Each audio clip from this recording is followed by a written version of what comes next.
In this video, I'm going to go over the exact process that I use to generate leads for enterprises or for SMBs and startups, and how you can do the same for your business. It doesn't matter what level of client you're dealing with, because at the end of the day, all of these people have email addresses. It's just about how well can you target them. I'm going to cover how I find the leads, how I enrich them and verify them, and then what I say to them to open the email. I'll do this with an example, and I'll show you the databases that I actually use. All of this is powered by the cold email system that I set up and I operate. I leverage AI to help pack my clients' calendars with meetings. And no, this is not an AI SDR. Anybody that sells you that stuff is just going to bullshit you. All right, this should be a fun one. Whether you're the CRO at a major enterprise or you're the head of sales at a small startup, everybody wants to know, how do you get the best quality leads? How do you go after your most ideal clients? Enterprise leads, most of the time. Most of the time, people want the biggest fish. So how do you do it?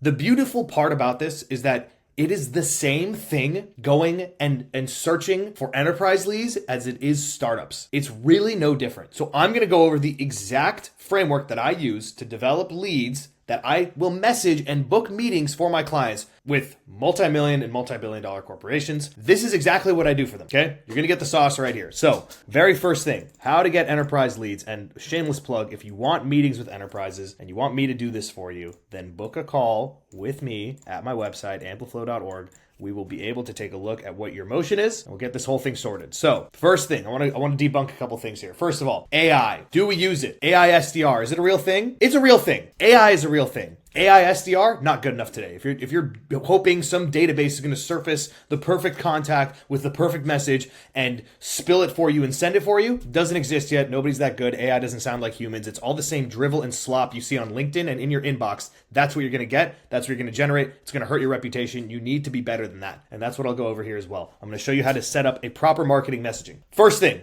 what do you need? Number one, a lead database. This seems simple, right? But most people don't get this far, right? They go and they say, okay, I have a company that I want to go and search for, and we need to get customers. And then you just post on LinkedIn, or you ask a couple friends. There are databases where you can filter and find people and businesses and contacts for specific roles across millions of businesses. And you can literally find this information. I'll give you a couple examples of this. Apollo is the one we're going to go over today. That's a great one. There's Store Leads. If you're looking for literally e-commerce stores, there are databases that are specialized in e-commerce stores, like Store Leads. There's also databases that are more suited for local businesses, like D7 Lead Finder, right? So you want to take the time to go and find the database that has your ICP, your ideal client profile. This is basic stuff, but you need to realize that, but most of the time when I get consulted with clients, I'm going to make my face big here again. When I get consulted by clients, a lot of the time, they will come and ask me, where do we get our leads from, right? And the crazy thing is, most of these enterprises, they just assume because they're an enterprise, they need this enterprise grade solution, and they usually go and spend $30,000 on a ZoomInfo license. ZoomInfo's information, as far as I've heard from everybody that I've talked to, no offense, ZoomInfo, is outdated. It doesn't work as well as they say it does, and the same leads are cheaper elsewhere. Additionally, if you are looking for a very niche type of lead, maybe you are looking for aerospace OEMs, there are different places you can find those leads. You can find those databases of specific OEMs, or you can go and scrape them yourself. So you need to apply this level of critical thinking there, and we're going to go over how to do that. So first of all, find the database. I'm going to start by going over an example. This is a fake company we are going to essentially build a campaign for. So here we go. Introducing Credit Guard. Credit Guard does enterprise fraud and credit risk monitoring. So it monitors transactions and counterparties for fraud, credit exposure, and compliance red flags, right? Basic stuff, right? This is, really, really basic. Who's going to buy this? Oh, the risk team, the CFO, the compliance officers, they're going to want to make sure that, they're staying fraud and credit, monitored. And what does it actually do? Well, it protects against fraud, losses, and regulatory fines. Now, this doesn't mean anything to just about anyone. So first part about going and finding enterprise leads is you really need to understand at like a high school or sixth grade level, the type of solution you are offering and who you're creating it for. Okay. So don't be afraid. A lot of people think that because they can't speak in this business abstraction, protects against fraud, losses, and regulatory fines. In what industry, right? It's okay to ask these questions, and it's okay to dig deeper for this. So this is exactly what we're going to do. Now, the lead database we're going to use is Apollo, like I said. But this is where the AI comes in. This is where you want to go and start learning about who exactly, in simple terms, you're going to solve this for. So we're going to take this small profile and literally plug it in and say, I am looking for leads for my company credit card. Here is a brief synopsis on it. Okay.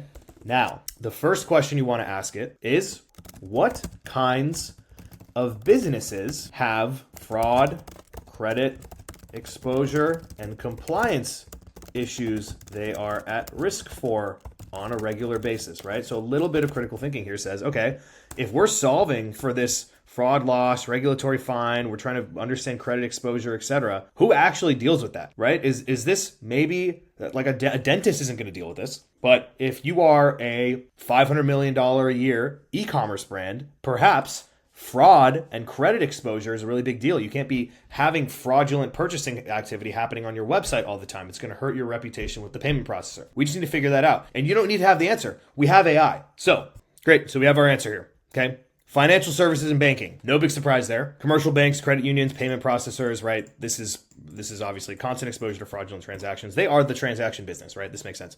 Insurance, fraudulent claims. That's cool. Enterprise and retail and e-commerce, like I'd said before.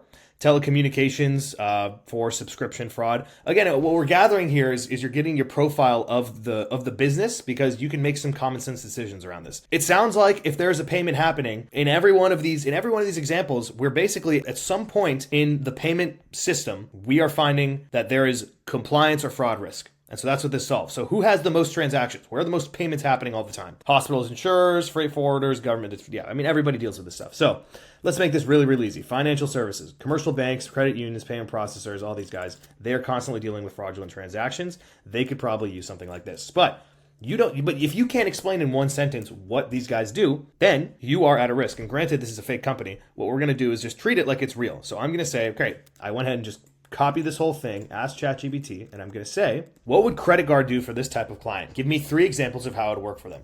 Simple. Great. So transaction monitoring in real time, counterparty credit risk scoring, compliance, and AML red flag detection. Now we have an idea. And what you've actually done is also trained the AI. You're kind of helping it hone its answer. And so now it has a profile of like the problems that it's going to be dealing with day to day. Credit Card is going to be solving day to day. So now we can ask it, what is the ICP in this industry for this solution? Company size, or anything else.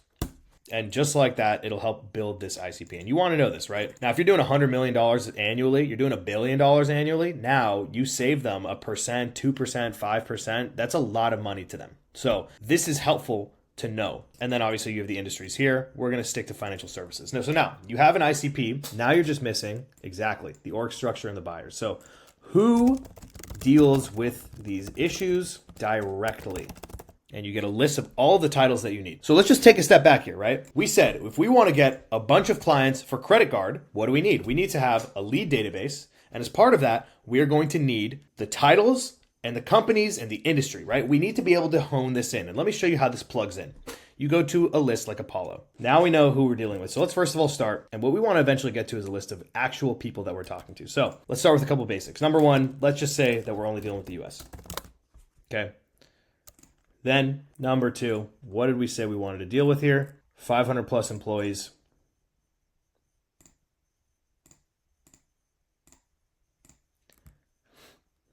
And $100 million in revenue.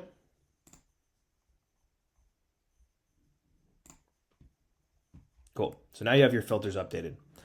Now we need to get down, as you have 26 million people that work in this. Oh, and obviously the last thing you're going to need is you're going to need the industries. And so this is important, right? Financial services. Luckily, they actually have financial services as an industry keyword. But if you didn't have that, then you could also employ some company keywords as well. So maybe you say banking or whatever. But still, we have 2.7 million people that we can talk to. Pro tip when you're using Apollo and really any database is that a lot of times they will have some data that's just in there. But really what you're going to need at the end of the day is their actual email, maybe their phone number. And so you want to make sure that you get their verified list, right? This stuff is unhelpful. The update required and unavailable. We might as well not have it. So simple thing, but just fix it. So now we're down to 1.7. Still a ton of people. And really not all these people are relevant, right? IT supplier manager, global sourcing, etc. So we need the list of all of these roles that are relevant. So let's take a look at some of these and make sure that they're basic. So we want people that can actually make a buying decision. So what do? We are going to want a list of people that have the titles from director level and up of information security, finance, credit risk, compliance, regulatory, and fraud departments. And it'll just spit it right out of you. Pro tip.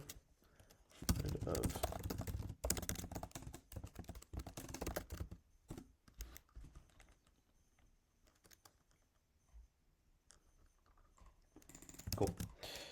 So now you'll go, pop in the titles, bang, cool. And now you have a list of 50,000 people that could be relevant for what you're looking for, right? Some of these things, and then what you want to do is you want to take a look at the list and make sure that some of this stuff makes sense. So as I'm reading this, right, we have this list and I'm seeing a lot of director of security operations. Now, my issue with this is that these are probably actual like corporate security, not like information security. So we want to go ahead and just remove some of those. So we have director of security operations, VP of security operations, take those out. And that leaves us with a bunch of really qualified leads, right? This is basically exactly what we're looking for. Vice president of information security, vice president of risk management, vice president of treasury. These are people that are going to be dealing with the credit and fraud risks and the audit risks, all of the stuff that we're talking about now. So here it is. Out of thin air, using AI with a database, you now have 51,000 people that you can target just in the US for your credit card solution.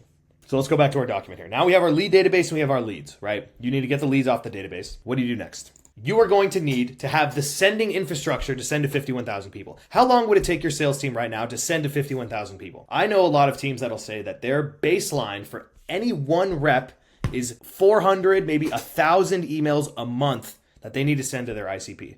That means that you would need to, if you wanted to send to 51,000 people just once in a month, you would need to staff 50 SDRs just to send 51,000 emails in a month. We do it a little bit differently. We can do the entirety of this TAM in about a week. We can do it in a day if we really want to. But the point is, we are not limited by the number of sends. And that's what really makes us a little bit different than everything you see out here. Everybody says they can just send more emails. You actually physically probably can't. And also, most of the time when they send emails, the reason it has such a bad taste in your mouth is because your emails sound like if I just went to ChatGPT right now and I said, write me a cold email for this offer. This is what everybody's inbox looks like, and nobody buys this stuff. Fraud, credit exposure, and compliance red flags aren't just operational headaches. Like, would you pick up the phone and call someone and say, hey, fraud, credit exposure, and compliance red flags aren't just operational headaches? Nobody talks like that. That's why these don't get responses. Stopping fraud before it hits your balance sheet is not something a human would say. That's the issue with email today. That's why so many enterprises still struggle with email when it is by far the most overpowered channel, and why we are still able to get meetings booked with billion-dollar companies. I'm not going to go over the sending infrastructure. That's obviously part of just what we do as a service for our companies. We can also consult you on it if you'd like to understand how to set it up internally, but we're not going to go over it on this call. That's for something else, or just book a call with me. I'll explain it to you there. So what's the last piece? You want to get enterprise leads. You need the leads. You need to be able to send to them. The last thing you need, what are you actually going to send? So I showed you what a bad email looks like, because a bad email for most of these guys sounds like everybody else out there, and it's not tied to any actual metric. And that's a problem. A lot of people with a lot of these companies,